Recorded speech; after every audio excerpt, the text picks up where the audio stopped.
You know all the strategies and all the tactics, but it still feels like your business is stagnant, like you're not reaching your full growth potential.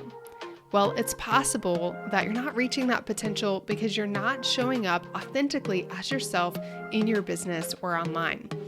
Now, today I have a friend, Tracy Harris, who is a 7-figure CEO, but also is somebody that I have leaned on in many private conversations over the years to help me show up more confidently, more authentically in my business and in my content. So, if you want to unlock your full potential, I highly encourage you to listen to this episode. Many people know Tracy Harris as the leading Instagram and business coach for mums in Australia. Now, I know her as one of the most loving and energetic friends that I have in my life. She has spoken so much life into me over the years and has really helped me to show up more authentically as myself and really allow myself to live more fully as me and kind of deconstruct some of the things that I've learned over the many decades of my life. Now, Tracy has been on the podcast before, and this is the first time I have ever brought somebody back. But it's because Tracy and I have had many conversations between the two of us on Voxer talking about the issue of identity, showing up fully as yourself, and what does it really mean to be authentic in our businesses and authentic online. So I wanted Tracy and I to have this conversation for all of you to hear and benefit from. We're going to be talking about what it means to be authentic. How do you discover who you are? Like, what does being authentic mean for you? And how do you get over the fear of showing up online in an authentic way? Now, this is going to be a little bit of a different conversation than you're used to on this podcast, but I really want to encourage you to listen in close, to hold on tight to this episode, and to not skip to the next thing, because this could be the very thing that is keeping you from unlocking the growth that you're looking for in your business. Well, Tracy, friend, I'm so glad that you're here because I feel like you and I, for many years, have had conversations about this on Voxer because I've come to you and basically been like, well, Tracy, what about this? Or how do I, show up more as myself? Or Tracy, I haven't cut my hair in a year and I'm afraid to dye it. And just all the things I feel like I can come to you about because you do really show up fully and it shows on your Instagram. So thanks for coming and being willing to kind of lift the veil and chat about this more than just me. Oh my gosh. Thank you for the invitation. And I just cherish those very real sister chats that we have. And I cherish them with every woman in my community who I get to have those conversations with because we are here to live one great, amazing life. And we can't do that if we are being a diluted version of ourselves or if we are being some kind of version that other people have placed on us. It is time to go out and live a bold life and create an amazing magnetic business by being our true authentic selves. So that's what today's conversation is all about. And I'm so excited. Well, and I love it because you are like a business coach. You help women grow on Instagram, grow their business overall, their courses, their memberships, etc. But one of the things you've told me is that it's often not the skills that they need to learn. It's not like they don't know how to do this. It's that Mm. there's something that's holding them back from showing up fully, which we talk about a lot on this podcast, that people need authenticity. They need you to show up fully as yourself because that's what's going to attract people to you. That's what's going to help them feel connected. So, can you talk a little bit about how you've seen a lack of authenticity, a lack of people really showing up as their true self impact a business? Oh, yeah. So, this, by the way, is not just for people that are new to business either. This is something that I have even experienced over the past 9 years of having my online business. Every single level that I am working on in my business, every single growth edge that I encounter for myself comes with a whole new shift in who do I have to be now? And so this is even for women that have been in business for a really long time. I'm even thinking of some incredible female entrepreneurs that have done amazing things that really are earning the most. They're the most well known, all of the things. And I can still even observe in those women, I'm like, oh gosh, if I could just get my hands on her. Like, I just know, I'm like, if I could just unlock a little bit, because there's still always work to be done with all of us in truly allowing ourselves to be seen. But that begins with us even really knowing who the heck we are to begin with.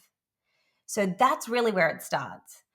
And it's about unbecoming everything that we have been up to this point and stepping into the new, almost like a rebirth for your next era, every single part of the climb. So let's just talk about, okay, we're all born into this world as cute little babies, right? And from the second we are born, often before we're even born, people have already assigned labels to us, or they've already determined the culture that we are born into, whether that's a particular society or a particular religion or whatever it might be. You're already born in this world with rules placed upon you for how you're going to be. So your little soul hasn't even had an opportunity to be fully expressed. And I think as we get older, the more labels and the more conditioning we have experienced from, like I said, our religion. I am a Catholic woman myself. So, yes, I'm saying this as someone that loves her religion and a very organized, traditional like religion. But I can still see what conditioning has taken place there and still totally love my religion.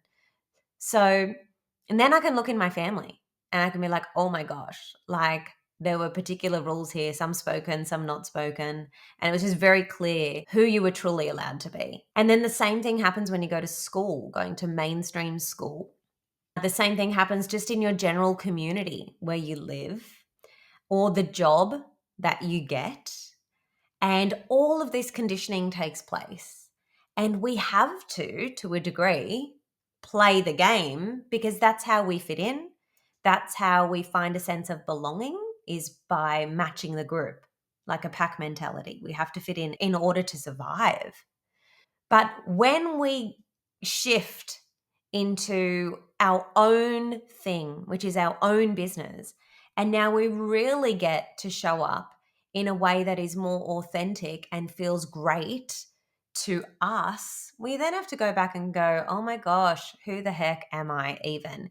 If you took away all of the labels that have been placed on you and all of the rules and all of your past successes and accolades and titles, like take away the degrees. Take away your degrees. Who cares? Chuck them out. Take away the label of mum. Take away the label of someone's wife. Take away the label of whatever. Who is left? Like at a soul level, who are you? Do you even know that? And I most certainly didn't know. I didn't know until I started like really doing this work, and I'm not even done. I don't think that there is an end point because like I said, once you get to a certain level, then it becomes clear of like what else is possible, and then you have to like reinvent yourself again. So it's really big and it's philosophical and it's big stuff. And what we're going to talk about today is just like scratching the surface of it all, but it's big. And once we start to find who we are, we can begin to amplify it and really share it with the world and use that as a force for good. Use that for more aligned and magnetic marketing, clearer messaging, more aligned offers, launches that look and feel like us versus cookie cutter cut and paste from other people in the industry, memberships that, you know, maybe take inspiration or take some ingredients from the framework of other great people, but then go and make it be your own. This is when we start innovating, creating our own signature frameworks and processes and ways of doing things. And that is when your business truly explodes. So I went like a long way around, but I'll leave it with you to respond to what I was putting down. Yeah. Okay. So I'm curious about you and what that transition has looked like for you and what it's made possible for you. Because I think for some people, they see somebody like you on Instagram and they think, well, she's just always been that way. She's always been fun and energetic and able to show up in this way online. But that isn't true for you. And so, can you talk just a little bit personally about what that transition has looked like? And I know you and I have talked before about being a part of groups. You kind of hinted at this a little bit, but being a part of certain groups or mentorships where you find yourself kind of morphing to try and fit the group. You find your style kind of mimicking that of the leader in the group. And then all of a sudden, you went in for business advice and you turn around one day and you're like, wait a second, I'm not even showing up as me. I'm showing up as XYZ person because that's who's mentoring me. So, can you talk about kind of like what this transition has looked like for you and how the various groups or mentors that you have shaped that, and that ultimately, like, you have recognized that in yourself and made a conscious decision to say, I'm going to remove myself from this situation and I'm going to show up authentically as myself? Oh, yeah. So, two big words pop up for me, things that I've worked through and am probably continuing to work through. Because, the thing with this stuff is every time you think that you've conquered it or whatever, or you've had your big breakthrough, oh, there it comes as another little test in another area of your life or another area of your business. And you're like, damn it, I actually didn't clear that breakthrough. So, two big words for me is perfectionist. I was, and I say I'm a recovering perfectionist because, like I said, I'm sure it's going to rear its ugly head again. Perfectionist from about the age of 8 years old was my earliest memory of when I intentionally knew what that was and decided to be it. And because it was working out for me. And it was being reinforced with awards and praise and attention and love in the family. Like I was one of 4 children. And I'm pretty smart. I'm perceptive. I was figuring out like my place in the family. I was overhearing conversations like, when do they talk about me? When do they celebrate me? From 8 years old, I caught on. It was when I got awards or listening to my mum talk on the phone to say aunties overseas. It would be reporting on achievements and accolades when she would say, oh, and Tracy, oh, she's done this, this, and this. And then I can kind of hear how that's being celebrated and praised. So I'm just thinking, I'm just going to do more of this. This is great. And then the same thing for school. I figured school out from about 8 years old in terms of what the teachers were looking for in order to get certain recognition, awards, all of that. Like to the point, even in university, that I would only work or turn in a response or an assignment that would match the criteria for a high distinction, even though I could have gone way beyond it. I was like, well, if this is all they're asking for and they've just given us the criteria, I'll just go to that. I 100%, and by the way, I was a teacher for 10 years also. So I have that very unique perspective of being the student and then being the teacher and now having an online education business where I teach people how to be great educators and facilitators and coaches. But anyway, it's very interesting. That's definitely the through line for me. But to the point that they would have been better off giving me an open-ended task and just saying, show us what you got, Tracy. This is the question, show us what you got. But they never did that. They created a criteria and it was a very closed exercise. So I played the game too, I just gave them what they wanted and they were all impressed. And then I got awards and then I felt good about myself. And my identity as a perfectionist kept just getting deeper and deeper and deeper and deeper. And it was working out for me. I was able to collect evidence from my everyday experience from people that I looked up to and in the form of awards and promotions at work and things like that, that kept reinforcing and validating this identity. So as if I was going to let it go, I thought I was killing it at life. So anyway, there's that. Then the next thing is inferiority complex. I now know that I had, probably still do, have some inferiority complex. And in the early stages of being a digital entrepreneur, it was like, I don't know what I was thinking, but it was like my brain must be empty and this mentor over here must know all the things. So I'm just going to listen to that person. And I feel like with all of the coaching, mentoring, psychology, kinesiology, all of these different modalities that I have done and learned about and worked with experts on over the past decade now, I feel like that inferiority complex in the presence of a mentor who I can really look up to and respect comes from what I was taught about my place in relationship to people of authority. And that's really big. So things like, oh gosh, if it's a man, I had these beliefs, I don't now, but if it's a man and he's older than you or he's in a high position, like he must know more than you. So just don't ask questions, just take in exactly what they're saying. Really let them speak into you. If that person also has a title like doctor or priest, say father, or I don't know, any sort of title. Oh gosh, that adds even more weight. I 100% had that as well. And that's because that was taught to me, that was modeled, that was reinforced by all of the adults in my life and seeing how they also were with people in authority.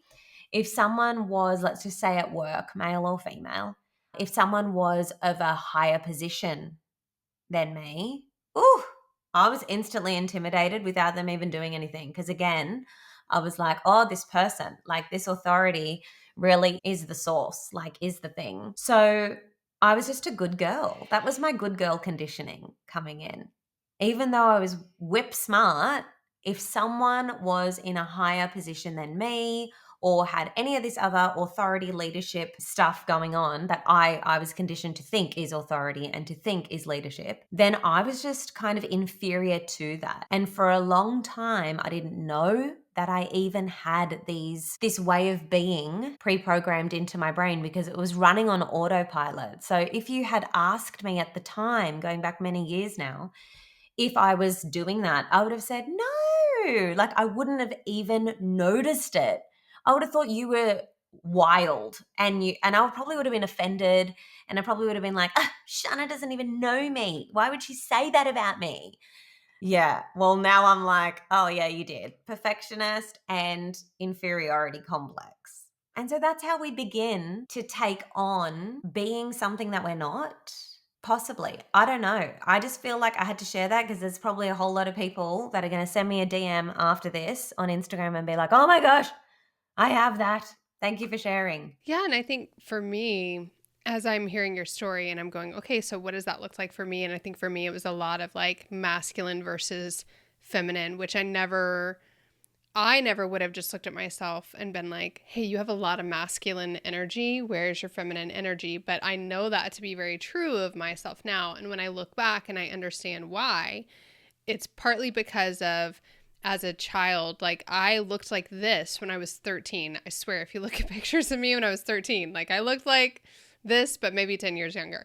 And so I was always an object, right? It was always about like how I looked or what I wore. It was like sex appeal and I was a model and an actress from a young age. And so that was kind of who I was. And I had an unhealthy relationship with guys. And so it was very toxic in that way. And I also felt out of control in a lot of areas of my life. And having more masculine energy allowed me to feel this false sense of control. And it got even worse as I got older, especially as I became a Christian, because I wanted to fight against that feeling of feeling like a sex object. And then working in the corporate space, especially academic medical center space, where the room is full of men with lots of titles, lots of letters behind their name. And I had to present very differently as a young 20-something who was coming in and disrupting everything that they were doing. And so I know Is that so that you could be heard there?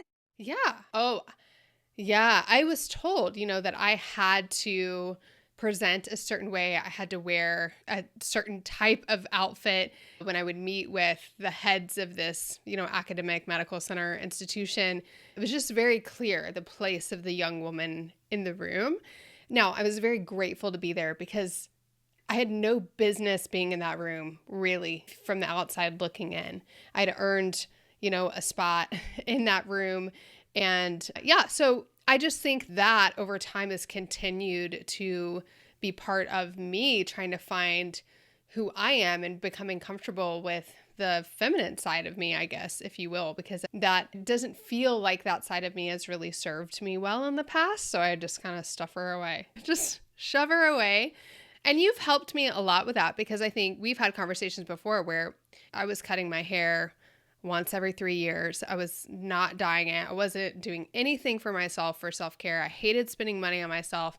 And you really talked me through the process of like why I was held back from that. Like, why was I not willing to invest in the things that made me feel more beautiful? And there was a whole lot to that money complex stuff, beauty complex stuff that you've helped me work through. So when you think about it for yourself, like coming out of that struggle with perfectionism, coming out of that feeling that you are never the authority, if you will, and you're always a bit of an imposter in the space that you're in. How have you now gotten to a place where, I mean, from the outside looking in, I know you can say you've always got work to do, but from the outside looking in, like you show up more fully and authentically with such incredible energy than most people have ever seen. And it attracts the perfect people to your world and to your business, which is the most amazing part of it. But what do you feel like has helped you identify who is Tracy so that you can start amplifying who she is? Yes. I think again, it starts in childhood, going all the way as far back as I possibly can into my earliest years of childhood, into like, I'm talking about the toddler years before the conditioning really took place, and asking myself, like, who was she? What was she naturally gravitating towards? And this is why I just love watching your Jovi. Oh my gosh. And I also really enjoy seeing how you and Casey parent her from her soul's essence and not from your own projection of what she's putting on and why that must be, and just assigning labels, because I was very much a girly girl, whatever that means, from I think the second I started walking and talking. Like, I was picking my outfits, making life hard for my mum and dad and saying, no, I'm wearing this. And I was requesting Tinkerbell makeup. I don't know if that was big in the 80s in the States, but it definitely was in South Africa, where I spent the first 5 years of my life. And it was this cute vintage looking Tinkerbell makeup set with a lip gloss and a powder and like whatever else was in this set. And here I was at 3 and 4, like, just like, please, like, that thing made my life. I wanted the cute little plastic shoes, the little high heels that girls have. Like, I wanted that. None of this was modeled to me. So it's not nurture, it was truly nature. And it was natural to me. Everyone used to say, "Oh my gosh, you're gonna have to watch out for that one," or and like all of those sorts of comments then started happening. Some people assigning the meaning of like certain things are provocative. I'm like, "Oh my gosh." Now I look back, I'm like, "How's a 3-year-old provocative?" Like, that's you placing your weirdness onto that very innocent soul, right? She's just there expressing herself.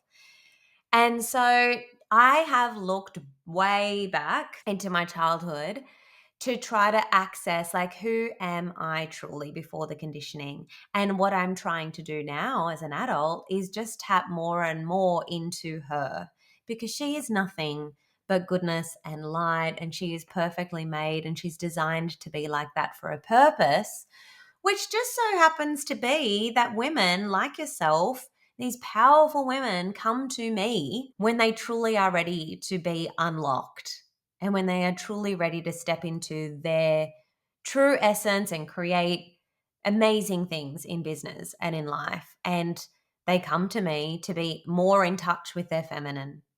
They come to me to be more in touch with their authentic self. And I'm like, "Ugh." The very thing that kind of got squashed out of me or criticized for so many years is the thing also that attracts amazing women to me. So it's interesting. And I was sharing with you before, Shana, that that's because the whole universe is made on opposites. There's day and there's night, there's summer and there's winter, there's light and there's shade. there's goodness, there's evil, like it exists. And it's the same with being our authentic selves. So it's going to feel lovely and freeing, and it's probably going to bring a ton of business your way because people are more attracted to authenticity. But there is going to be the flip side of not everyone is going to like you. Some people are really going to be triggered by you or just find you irritating. I mean, on the weekend, I was called, what was the phrase? Oh, the words that were muttered is Tracy always needs to be the center of attention.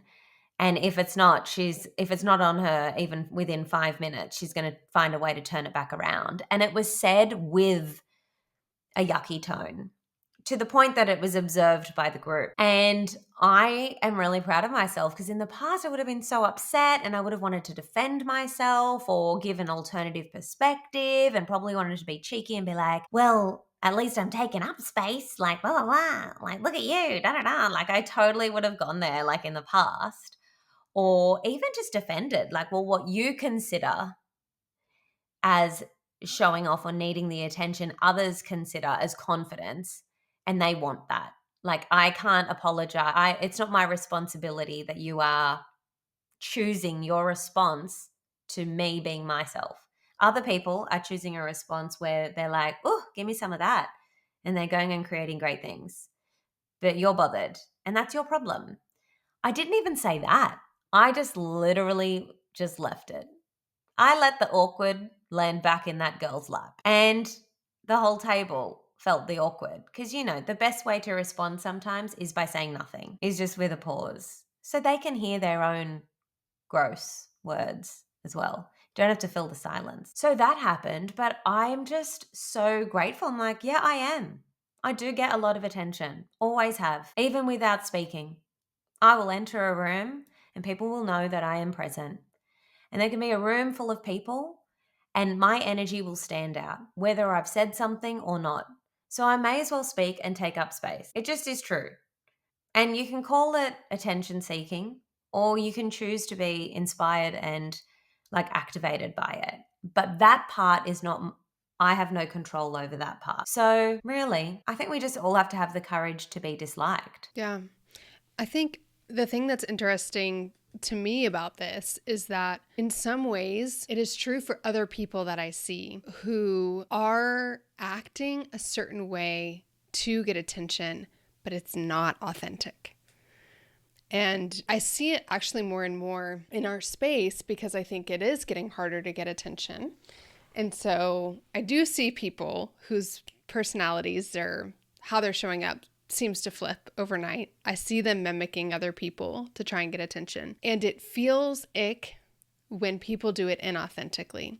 And I think if you are going, you listener, are going, I've got to show up like Tracy, and you go look at Tracy's reels and you try to show up like Tracy, and you try to dance like Tracy and move like Tracy and do the things that Tracy does, dress like Tracy, and that's not who you are.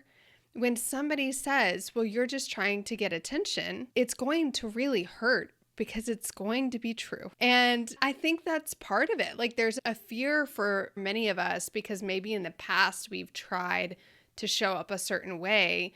And in the back of our minds, we've been saying to ourselves, which is always the loudest voice and the most impactful voice is our own.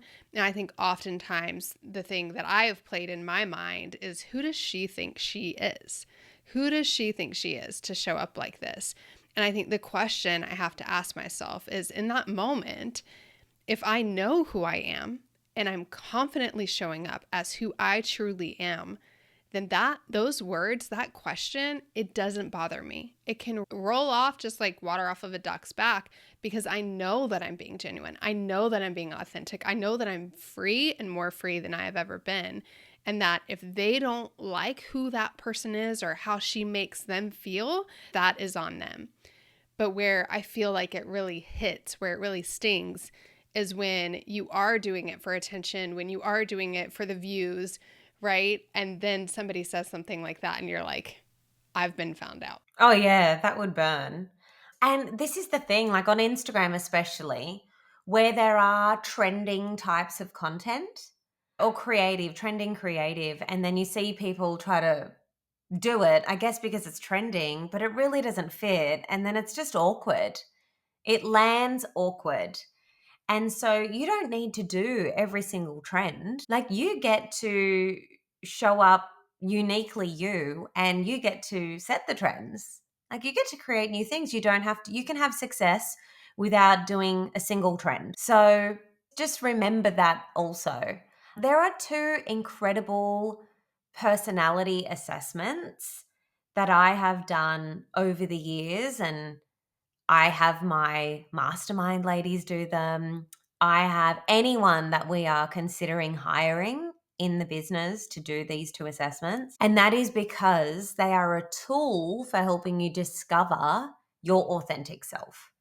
And just at my mastermind retreat last week, we looked at one of these assessments, and based on your profile, there are some really cool things that you could begin to experiment with in terms of your content creation or your messaging. Like, leading from a particular angle does work well for some people, but not for others. And so that, again, it's like knowing who you are is so freedom filled versus seeing a trend and thinking that you need to do that. And now it's just not landing.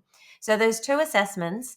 The first one is the Enneagram assessment. And I know you've explored that in the podcast before, I feel. Am I right? You have? Yeah. So the first one is the Enneagram assessment. And that one is great provided you do it from a place of your inner child, like your truest self, not as your conditioned self now. That's the thing. Like, people always forget that part, and then they come out with the type. And then you can label yourself as a thing and not even be that thing. And oh my gosh, then it's limiting and it's not expansive. So just be aware of that.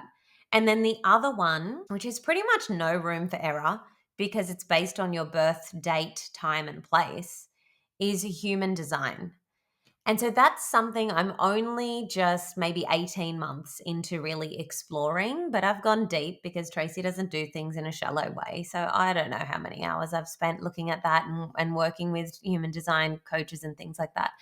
But that has been phenomenal also in understanding without conditioning what it says you're designed to be like. It's pretty amazing. So I thought I would mention those two things for the people out there that enjoy a personality assessment or finding a profile. But yeah, like anything, just be careful who you follow when it comes to interpreting your type, because you don't want to have that inferiority complex where you just assume, I know nothing and this person is a human design expert, so they're going to tell me who I am and I'm just going to live to that.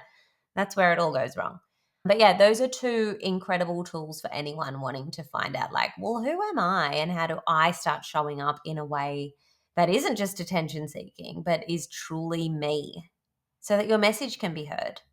Yeah, and how does it feel different for you? Like, I think about these personality tests that people can take, but then I also think about when I'm writing sales copy for a sales page or working on a webinar or writing an Instagram post or working on a reel or whatever it might be content wise. For you, I wonder if there's almost a feeling that you get when it feels in alignment versus when it feels forced. Yes, there's a feeling. And human design is the thing that helped me know my feeling. So, my human design type is a manifester, and only about 9% of the world's population are manifestors. So, wherever I was going, I was feeling like the odd energy. Like, even in masterminds that we've been a part of together, I was like, oh gosh, there's everyone else. And it's like they're all in the same. I couldn't put my finger on it. I didn't know because I didn't know human design at the time. And I was like, and then there's me. And people also respond very differently to me. And I couldn't put my finger on that. And I'd even have people come to me and say, oh gosh, even on a Zoom call, we've never met in real life, Tracy, but even on a Zoom call, there's something so different about you. Or out of everyone in the group, I'm activated by you. Other people say really great, smart things, but I'm activated by you. Anyway, now I'm like, you can blame that on being a manifester because that is literally it if you go and read up about it. But the feeling that a manifester experiences when they are in total alignment is peace. It's being neutral. It's just pure peace. And so the flip side of that is anger. So I also pay attention to the things that really irk me. And I create content around that also. And that always hits. So it's not about feeling angry and like having a shame spiral and labeling myself as, oh, you shouldn't be angry. You should go pray about that, Tracy. Like, it's not good to feel angry. No, it's freaking powerful for me to feel angry because out of that, something new needs to be initiated. Something has to be shared with the collective. And I am the spark as a manifester that goes first and brings things to the collective. Food for thought, a new way of being, a new way of living, a new way of doing business. The old way is out, the new way is in. Like I get to lead with those sorts of messages. So I pay attention to when I feel peace. I know I'm on the right track. And I pay attention to when I'm feeling angry because I go and I turn that into something for my people and it always lands. But for each type, you've got your own feeling. You've got the I'm on the right track sign and you've got the not self sign or feeling. And so, yeah, use both, not just the good. You don't need to shame the bad, use it. Yeah, and I love that because a lot of these personality tests, you don't have to go super deep. I mean, there's people that teach human design that I'm like, I can't listen to what you say because it's really dark and it's really woo and it's really like against what I believe. And there's people who teach Enneagram who I'm like, I can't listen to what you say about Enneagram because it's really dark and it's really against what I believe. And then I have friends who teach Enneagram who are Christians and teach it from a Christian perspective. So I think when we're talking about these personality tests, just keep that in mind. Like the person you learn from is going to have their own interpretation. And so, you might be more comfortable learning from somebody else, which is totally fine. But it should unlock for you who you are versus feel like it's putting you in a box and help you be able to pinpoint and recognize these things like what Tracy is talking about with this peace and this anger. You want to become more aware so that you can amplify these things. And it's often a lack of awareness that keeps us chained to this mundane or muted version of who we are. And I think one of the questions that I've thought and asked before, and so I'm sure others are thinking it, is, yeah, but Tracy, you have such incredible energy and such a, out there personality, and that is who you genuinely are, right? You show up in a very unique way. But what if who I really am is a lot more boring and uninteresting, right? Like, what if my genuine, authentic self isn't like that? Doesn't feel like as energetically attractive as somebody like yourself. I think especially in seasons of life, right? As we're recording this, I'm like 5 months pregnant, feeling all sorts of sluggish. We have 3 littles at home. We homeschool. The house is a mess most of the time, right? And we're chugging along, trying to cultivate this life that we love. So oftentimes it feels like showing the authentic side is not as appealing, right? Or that the person that I was 15 years ago before I had kids was a different energy of a person than the person that I am now. So what do you say when people come to you? Because I'm sure this isn't the first time anybody said that to you, but when people come to you, they're like, yeah, but Tracy, I'm not like you. Me showing up authentically isn't going to have the same impact. What does authentic mean? I don't feel like it means that you have to go and show your messy house, So like we can just park that idea. Like, no, what? You don't have to show your messy house. Like my house is it's definitely not tidy today because the lovely cleaner comes tomorrow. And so this is actually the worst it'll look all week long is that day before she gets here. And I'm like counting down the minutes till she arrives. But like I don't have to put that on the internet in order to prove that I'm authentic. In fact, if I did do that, that comes from a forced place and then it's not authentic. So, yeah, I also feel like you don't see yourself and no one sees themselves. I don't see myself in the way that others see me. And so we've got this very distorted view of self, and we are not at the mercy of things that happen in our external world. Like we are not our messy house.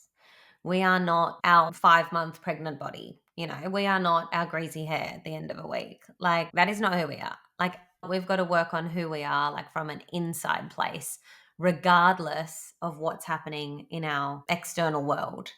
I think it starts there, but also knowing that you don't have the beautiful gift of seeing you how I see you. I'm like, oh my gosh, she's so magnetic. Like in your physicality, just going to point that out, which I know you know because hello, child model. Hello, babe town. Here she comes. And then there's how smart you are.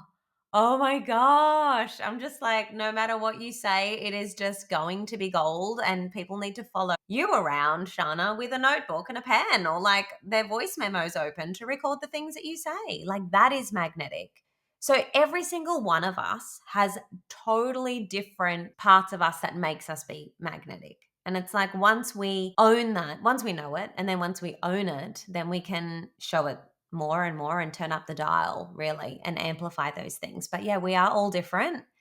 And that's the beautiful thing about it. Like, we're not all born with the same set of gifts and talents and personalities, but it's about knowing yours and then daring to lead from that place. We certainly don't need everyone to be a comedian. We don't need everyone to be amazing dancers. We do need some people to be highly analytical and always delivering on the statistics and the data, and like when if that's them and they are letting that shine, that is what makes them sexy and magnetic. So, yeah, it's just, does that answer your question? Everyone's magnetic for a different reason. Yeah, and I think it's discovering really what that reason is for you and being willing to play. I mean, would you say that that's fair? Like giving yourself permission to do things that you haven't done before, say things in ways that you haven't said them, to post content that you haven't posted before. And I think for you, you kind of said this earlier, where we have to deconstruct who we have been shaped to become, right? How we do our webinar, how we write our sales page, the kind of content we post on Instagram because XYZ influencer or person said that this is what we need to do. So it's in that deconstructing that we get to play and we get to test new things. And I think we will feel a certain way when we show up like that, but our audience will respond in a certain way as well. Because I know at times when I have leaned more into my content and shown up with just saying something kind of unfiltered that's not planned, that's just like, I gotta say this thing, that it gets more engagement and more response than the things that are super polished. It's the raw, authentic, tell it like it is side of me that tends to be more magnetic than the like really polished, really put together side of me, which is just something that I've noticed in how people respond. So I think, is that really where people start when they start to kind of do this work of deconstructing the labels that have been placed on them and really the formulaic way of showing up that they have modeled after others. So deconstructing all of that, really doing the hard work of going back into their past, thinking about that child before that child was told who she is or who she isn't or who he or she can or can't become, letting that person unlock a little bit.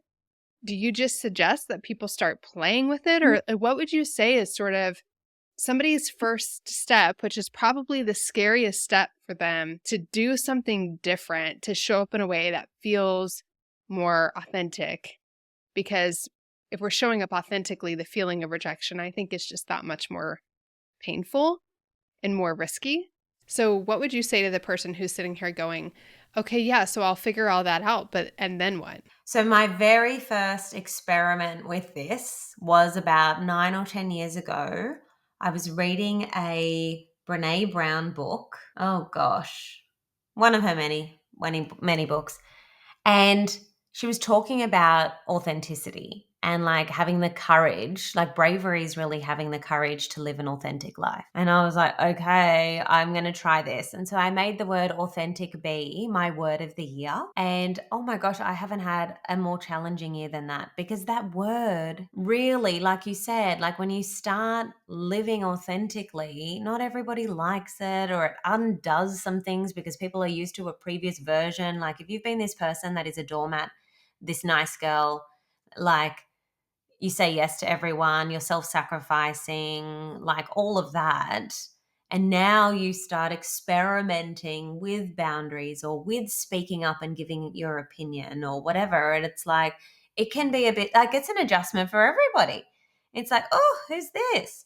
But yes to experimenting. And so my invitation to everyone is to be brave and just ask yourself, what if you committed to experimenting by being your authentic self for the next 30 days in business and in life. So what would that look like?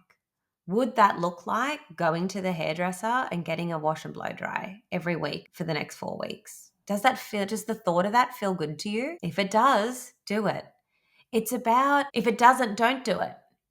And I'm not saying, oh, it doesn't feel good because you feel guilty. Like, that's not a reason to not do something. That's operating or making decisions from a place of scarcity and the complete opposite of love.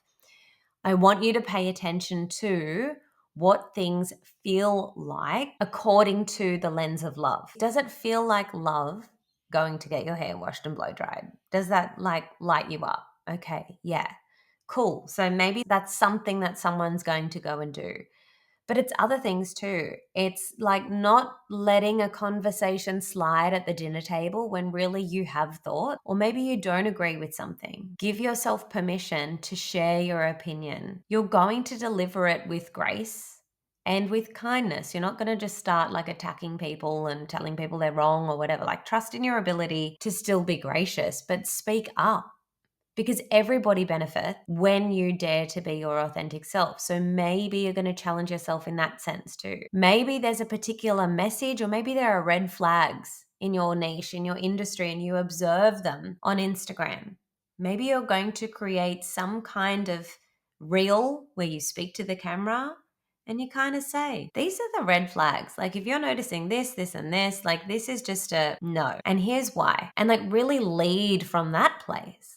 It's about no longer letting the things that bother you, whether it's anger or frustration, no longer letting those things bother you, but choosing to do something about it. And it feels disruptive and it feels edgy, because it is. You are literally breaking patterns of behavior and you're daring to be authentic. And so it feels a little bit, ooh, but you can do it. And I think setting yourself up, just like it's an authenticity challenge for 30 days, people are going to get the real me, and just see how it goes. What I can guarantee is some people won't like it, but plenty of people are going to love it. And don't be surprised if you get your highest reach on Instagram with your content when you lead from that place, or if you get a flurry of new inquiries and even customers, members, clients. Abundance is going to come because authenticity is magnetic. So be ready for great things to happen. But yeah, that's my invitation. The 30 days of being authentic, kind of like a personal challenge. Do it. If it feels good, you do it. If something irks you, do something about it, do something good with it. And to support people in doing that, if you go to tracyharris.co/future self, I have a free guided visualization. It's an audio visualization with me where I'll guide you in meeting your future self, which is your true self. And it's the most amazing thing. This visualization lives inside of one of my memberships. And whenever someone new joins the membership, Shana, that is the number one training inside that gives them their biggest and their first breakthrough. And it changes everything for them. They're like, oh my gosh, like it affects how they show up in business, how they show up in life, how they make decisions, how they move through challenges way faster, how they start living more authentic. So if you go to tracyharris.co/future self, you can get your hands on that guided visualization and future scripting exercise as well. So there you go. That's how you start. I love it. Well, I'm excited to get my hands on that myself. And if you all are listening and you're like, this Tracy gal is amazing, I just need to hear more of what she has to say, you're not alone. So she has an amazing podcast as well called Mums with Hustle. If you're not familiar with the Australian spelling of mom, you're looking at M-U-M. We are saying mum. Like it here in the South, a mum is a flower, and it's a certain flower that you get in the fall and put on your porch, and it's not going to survive. It's just going to die. That's all it is. But in Australia, it's a mom. So Mums with Hustle, you can find Tracy on her podcast and also, of course, on Instagram and hang out with her. And I'm sure Tracy and I would both love if you all are going to take us up on the authenticity challenge. Send us a DM because you will need somebody that knows Because along the way, you're going to be like, am I getting myself into? And you're going to need one of us to be like, you can do this. It's fine. Keep going. 29 more days. Yes. Never mind 75 hard. 30 days of authenticity. That is harder. My gosh. But please DM me at mums with hustle, MUMS with hustle, no underscores or anything like that. And it's so funny, like as you said, if you're liking Tracy, which I know you are, I'm like, yeah, well, chances are 50% of people won't, but or they're going to be like, I don't agree with that, or whatever. They're going to feel some kind of way. But I know that no matter what, I've planted seeds, whether they're going to bloom into flowers for people immediately or like, bud way in the future, it's going to happen. And then you can message me when it does and be like, oh my gosh, I get it now. Yep, it's a thing. So thank you for having me. Well, thanks for coming, friend. And yes, this does take time. It's not going to unlock for you overnight. It definitely hasn't for me. So, come back to this episode as many times as you need to as you're journeying through this. But we're going to do it together, y'all. So it's going to be good. Tracy, thanks for coming and hanging out. Oh my gosh. The pleasure is mine. It's like the highlight of my week, especially because I had that moment of contrast on the weekend. It's like, this is literally my body of work, helping women to become more confident, to take up more space, to be seen, to share opinions.